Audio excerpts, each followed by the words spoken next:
Hey everybody, it's Brooke with The Buttered Home and welcome to my messy kitchen. Today we have a filling, easy weeknight low-carb option for you. Today we're going to be sharing with you our low-carb Philly cheesesteak stuffed peppers. You will not want to miss this one. It's easy and filling and delicious.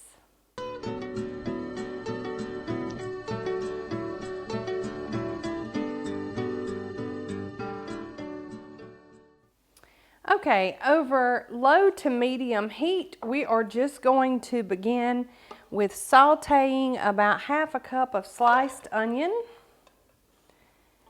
And this is so easy. You can get all of the ingredients right at your grocery store. It's not hard whatsoever. We use an option on our roast beef that I'll talk about in just a minute.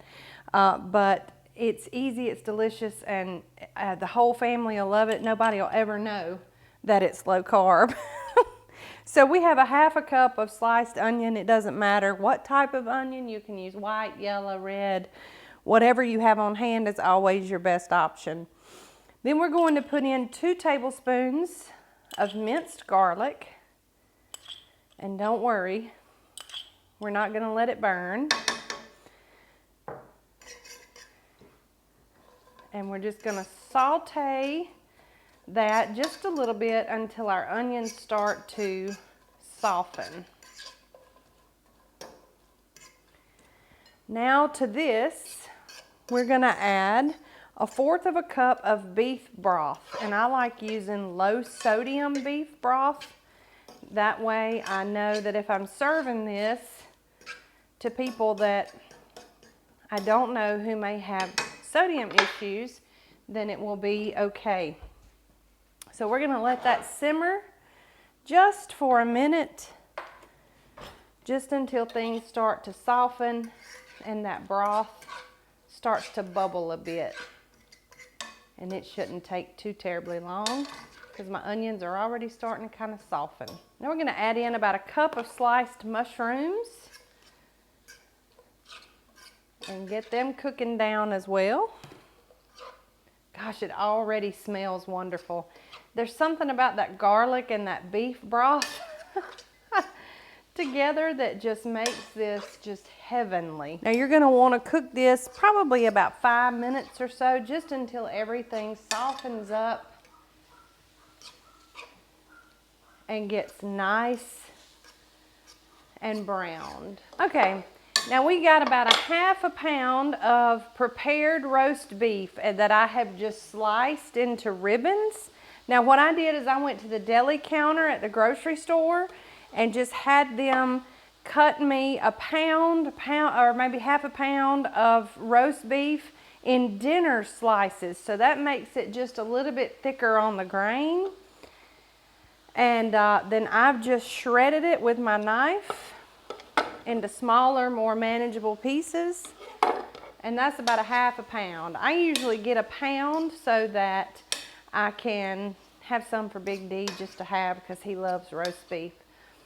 So we are just going to bring that together and heat that roast beef up because it's already cooked. So there's no need. Now if you had some roast, this is a great way to repurpose leftovers, because I've done this with pot roast before too, and it's just divine. So get creative here. You can also use other cuts of meat like shredded chicken, ground beef even is really good in this. So this is just, as usual, a jumping off point just to get you started. Now those mushrooms have softened, and that beef, roast beef, is good and heated through. Now let me talk to you about what I've done ahead of time. I have taken 2 medium to large bell peppers and I have sliced them in half lengthwise. I have de-seeded and removed that seed head out of them, and I've just got them laying like a boat in my cast iron skillet. Now that we have the heat turned off here, we're going to stir in 4 ounces of cream cheese. And I'm just going to break it up to kind of get it to move along a little faster.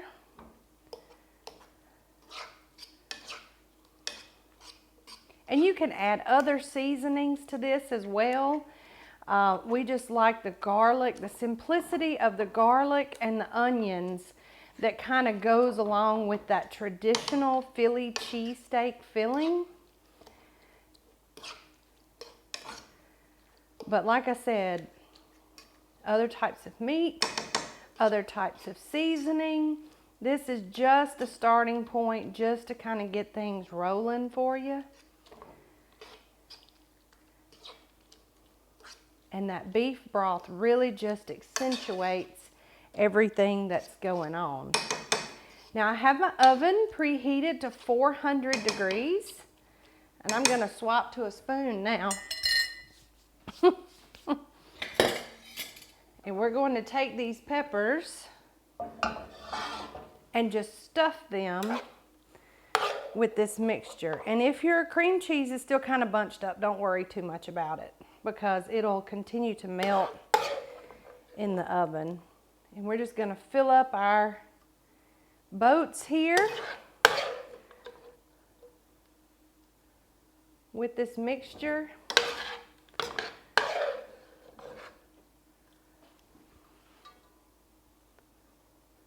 Look how pretty that looks already. And fill them to the brim. So if you've got some that need a little bit more, just distribute it evenly and really just pile it on top.